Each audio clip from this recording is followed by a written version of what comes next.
നമസ്കാരം ശ്രോതാക്കളെ. ഇന്ന് നാം ആദിത്യ ഹൃദയ മന്ത്രത്തെ പറ്റിയാണ് പറയാൻ പോകുന്നത്. ഒരിക്കൽ ശ്രീരാമന് അഗസ്ത്യമുനി ഉപദേശിച്ചതായി രാമായണത്തിൽ പരാമർശിച്ചിട്ടുള്ള മന്ത്രമാണിത്. രാമായണത്തിലെ യുദ്ധകാണ്ഡത്തിലാണ് ആദിത്യ ഹൃദയ മന്ത്രത്തെപ്പറ്റി പറയുന്നത്. സാക്ഷാൽ ശ്രീരാമചന്ദ്ര സ്വാമിക്ക് പോലും രാവണനുമായുള്ള യുദ്ധത്തിൽ ക്ഷീണം സംഭവിച്ചിട്ടുണ്ട്.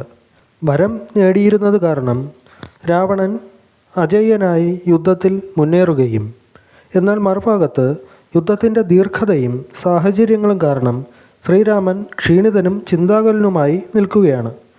ആ സമയത്താണ് അഗസ്ത്യ മഹർഷി യുദ്ധഭൂമിയിൽ ശ്രീരാമൻ്റെ അടുക്കലെത്തുന്നത്.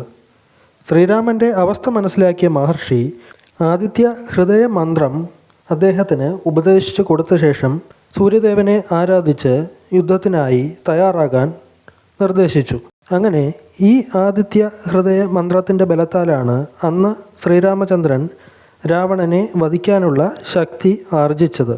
ഈ ഭൂമിയിൽ എല്ലാത്തിനും ഊർജ സ്രോതസ്സായ സൂര്യഭഗവാന്റെ ഈ ആദിത്യ ഹൃദയ മന്ത്രം ചൊല്ലി നിങ്ങൾ പുറപ്പെടൂ. അത് ജീവിതത്തിലെ ഏതു തരം പരീക്ഷണഘട്ടത്തെയും നേരിട്ട് നിങ്ങൾക്ക് വിജയത്തിലേക്ക് എത്താനുള്ള ഊർജം നിങ്ങൾക്ക് ലഭിക്കും. സൂര്യഭഗവാനെ സാക്ഷി നിർത്തി രാവിലെയും വൈകുന്നേരവും ഈ മന്ത്രം 3 തവണ നിങ്ങൾ ജപിച്ചു നോക്കൂ. നിങ്ങൾക്ക് നിങ്ങളുടെ ശത്രുസ്ഥാനത്ത് ആരും തന്നെ ഉണ്ടാവുകയില്ല. വെല്ലുവിളികൾ നിങ്ങൾക്ക് നേരിടേണ്ടി വരികയില്ല. അഥവാ നേരിടേണ്ടി വന്നു കഴിഞ്ഞാലും നിങ്ങളത് നിസ്സാരമായി തരണം ചെയ്യും. ഈ ആദിത്യ ഹൃദയ മന്ത്രം നിങ്ങൾക്കായി ഞാൻ പറഞ്ഞു തരികയാണ്. ഒപ്പം സ്ക്രീനിലും അത് എഴുതി കാണിക്കുന്നതാണ്. സന്താപനാശകരായ നമോ നമഃ. അന്ധകാരാന്തകരായ നമോ നമഃ. ചിന്താമണി ചിദാനന്ദായ തേ നമഃ. നീഹാരനാശകരായ നമോ നമഃ. മോഹവിനാശകരായ നമോ നമഃ.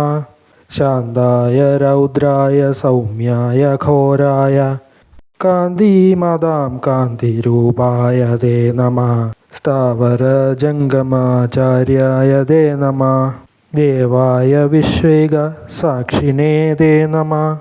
സത്വപ്രധാനായ തത്വായ തേ നമഃ.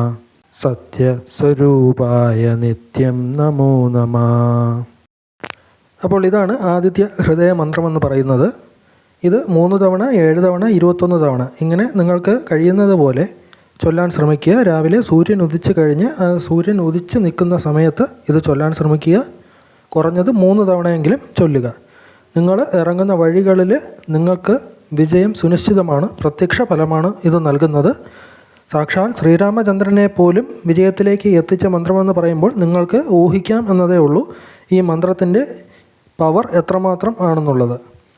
സൂര്യഭഗവാനെ പ്രകീർത്തിച്ചുകൊണ്ട് അദ്ദേഹത്തിൻ്റെ ഊർജം നമുക്ക് കിട്ടുന്നതിനായിട്ടുള്ള ഒരു മന്ത്രമാണിത്. ശരി, വീഡിയോ കണ്ടവർ ഇപ്പോൾ തന്നെ കമൻറ്റ് ബോക്സിൽ ശ്രീരാമജയം എന്ന് ടൈപ്പ് ചെയ്ത് ഇട്ടോളൂ. അപ്പോൾ നിങ്ങൾക്ക് ഇതുപോലുള്ള ഉപകാരപ്രദമായ ആത്മീയപരമായ കാര്യങ്ങൾ അറിയുവാനായി ഈ ചാനൽ ഇപ്പോൾ തന്നെ സബ്സ്ക്രൈബ് ചെയ്യുകയും ഒപ്പം ആ ബെൽ ബട്ടൺ കൂടി പ്രസ് ചെയ്യുക. എന്നാൽ മാത്രമാണ് ഈ ചാനലിൽ വരുന്ന അടുത്ത വീഡിയോകളും നിങ്ങളുടെ മൊബൈലിലേക്ക് നോട്ടിഫിക്കേഷനായി എത്തുക. കഴിയുന്നത്ര പേരിലേക്ക് ഷെയർ ചെയ്ത് കൊടുക്കുകയും വേണം.